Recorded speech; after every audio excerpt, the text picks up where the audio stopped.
Caloroga Shark Media.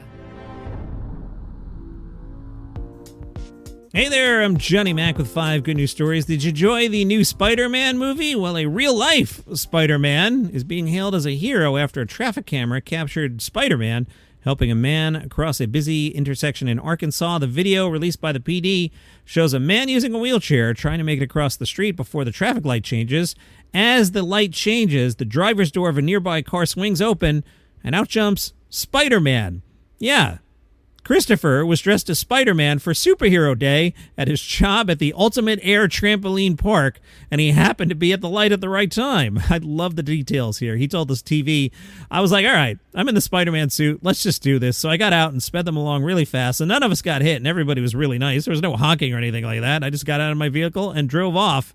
He didn't even know he had been caught on camera until his mother woke him up from a nap. I love this. He said, I was taking a nap. Mom woke me up and said, hey, you're on Facebook. I saw it was the PD that put up the video, and we watched it every hour and every hour. The likes and comments kept getting higher and higher. I didn't expect it to blow up like this either. I just thought it'd be like a really fun thing to do, but I'm glad people are seeing it, and I hope that people, wherever they're being watched or not, will step up and do the right thing like Spider-Man. A Nebraska family has been reunited with their missing dog after the dog's been gone for 5 years, and the dog was 600 miles from home. Chong disappeared from his family's home in Lincoln in 2021. His owner, Immaculata, never gave up. She told the local TV, I still looked for him. We still went to our old neighborhood and drove around and looked to see if we could see anyone walking him or if he was running around somewhere. A friend spotted a Facebook post from the local animal shelter. A dog matching Chong's description had been found wandering near a truck stop 642 miles from where Chong disappeared. Here's a complication, though. At some point in the 5 years in between, Chong had been microchipped by someone else. Immaculata explains, since he was chipped to someone else, they had to follow protocol. They attempted to contact the phone numbers on file. However, they didn't receive a response after 3 days. No one claimed him. They placed Chong up for adoption. Immaculata drove to Indiana, bringing along Chong's brother Cheech for the reunion. The shelter said the recognition was instant. Cheech recognized Chong. We're told he recognized not only his owner, but his brother as well. Where Chong was for 5 years? No idea. A safety feature once inspired by a horrible accident is now making its way onto larger aircraft. The new Phenom 300 EV business jet will come equipped with Garmin's emergency auto land system.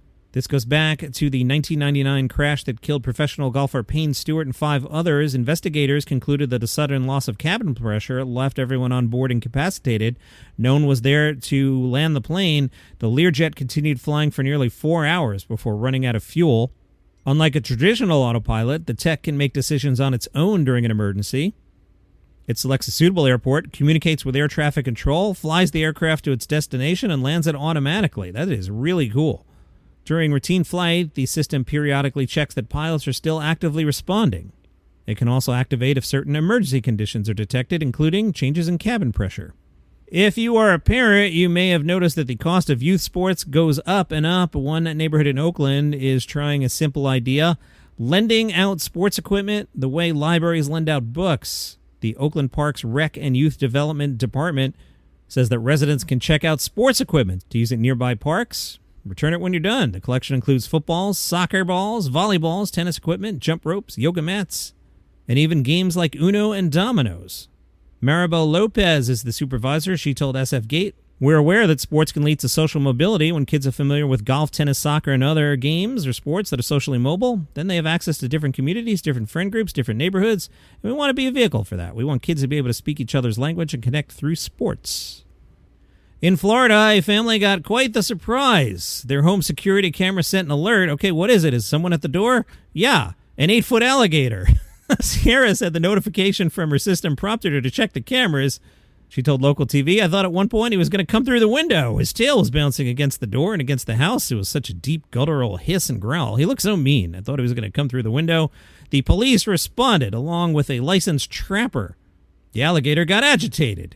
Sierra said, we were scared, terrified. At one point, he was getting kind of agitated with the flashlight in his eyes. He actually looked right up at me, started opening his mouth and growling and hissing. The trapper safely captured and removed the alligator. And those are your 5 good news stories for today. If you would like this program without commercial interruption, open up the Apple Podcast app, or maybe you're on it already. If you are, click the banner that says Uninterrupted Listening. It'll tell you what to do from there. Short version, $5 a month, 30-day free trial. And don't forget, I host a show called Daily Comedy News 7 days a week. We talk about comedy and comedians. It's a nice way to start your morning, a nice light show. Kind of like this, minus the good news plus comedians. You get it. Have a great day.